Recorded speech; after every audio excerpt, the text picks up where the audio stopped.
All right, so I'm gonna get into some topics that it's gonna be a little wild here. I want to talk about families. Families are everything, and I'm going back to the dining room table because now I get what they mean by the blood and body and the wine and bread of Christ and everything. And I put that to the test today with my own analogy because it's the same thing when we do Christmas and Thanksgiving. Thanksgiving is my favorite time of the year, favorite day to observe, it's a family day, and that family table, you make sure that everybody learns those duties, how to cook, how to prepare dinner, how to clean a mess, and then it takes a long time for everybody to master everything, but they will eventually, everybody will master something, some will miss out sometime, and that happens, it's okay, and some have messed up, and it's okay, they could come to eat as well, they could come later, and some could just come for dessert, but they can't. They show face, and some people do. As young kids or couples that start, they do dinner breakfast. They stop at friends. They stop for dinner at one.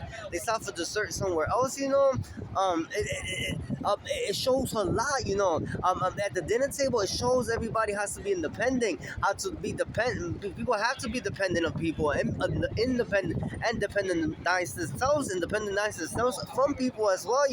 And how to coexist and get along, even through tough times of turmoil, amidst turmoil and everything, and even times of rivalry and jealousy and backstabbing and stealing, and we have to come together on that table eventually, as much as we avoid it.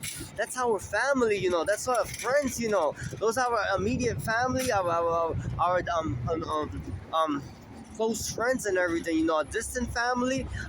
It's times like that you must value most, even though sometimes you're not looking forward to it, you must go, and that's how life is. Sometimes you don't look forward to a couple of things, but we have to go, and that's our duty and our responsibility. And in that Senate floor and governors and everything, it's the same thing, that's your duty, responsibility to protect families in America, like you protect your family in the dinner table, like you teach everybody, and how you were taught, because unless some people starting now, but I'll be honest, there's 435 House members in the House of Representatives, and 251 of them do not share Thanksgiving dinner or anything with a family, not even one family member, and I think it's time to go, there's 100 senators in Capitol Hill, and 47 of them do not have families and do not don't know how to carve for turkey or clean up a mess, or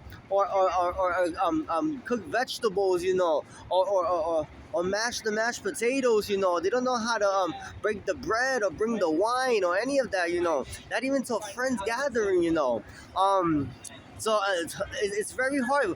We have 50 governors and how many? 17? No, 32 of them don't have families as well in the United States. Republican and Democrats. I'm talking about Republicans, Democrats, Independents.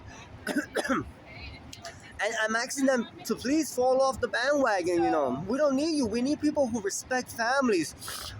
The Founding Fathers' primary goal was to create a stable and just nation. State based on the principles of individual liberty, limited government, and the separation of powers. They aimed to establish a government that protected individual rights, prevented tyranny, and promoted the general welfare of the people. Here are the people, real people. Here's in more detail. Protecting individual rights. The Founding Fathers believed in fundamental rights such as life, liberty, and property, and sought to create a government that would safeguard these rights. So they were not protecting life, liberty, and property. We letting people abuse us, take our property away, take away our liberties. Smash our freedom to speech.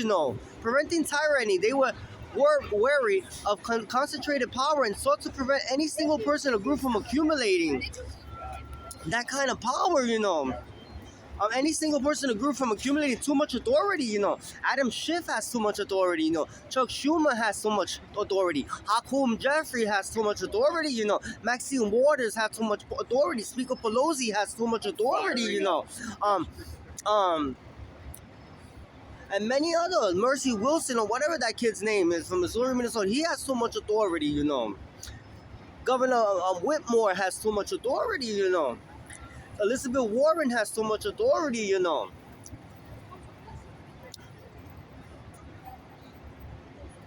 And many more, Prickster has too much authority, Anyway, promoting democracy. Anyway, from accumulating too much authority, this led to the creation of a system of checks and balance and the separation of powers.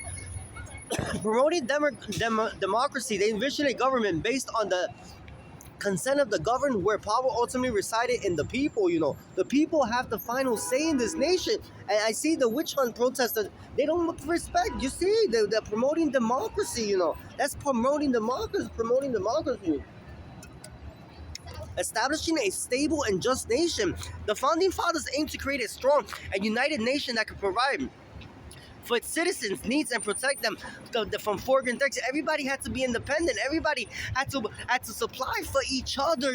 Everybody had to create their own empire and their own revenue. And that's how it works, and that's how the government should work as well. That's what that means. Creating a model from other nations, because other nations were doing it.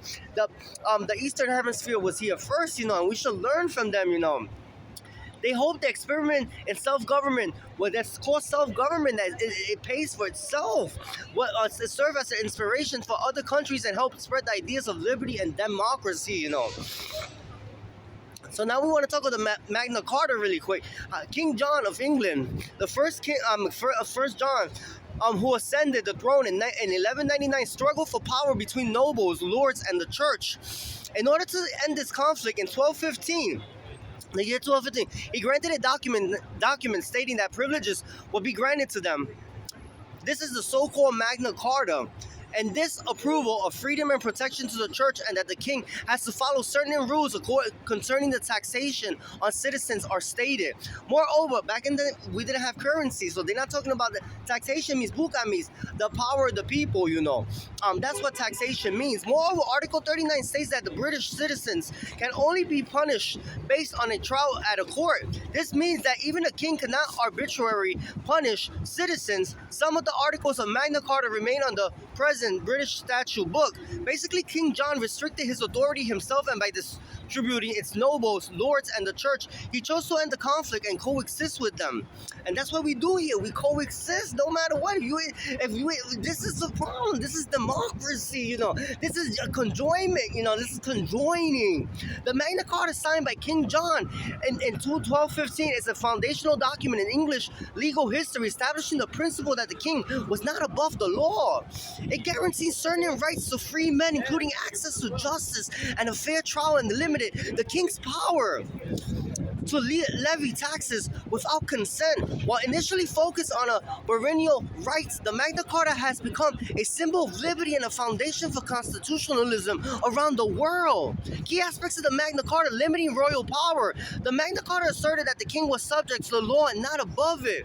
Rights of free men. It guarantees certain rights to free men, including protection from unlawful imprisonment, access to justice, and the right to a fair trial. Taxation. The charter limited the king's ability to impose taxes without the consent of his barons.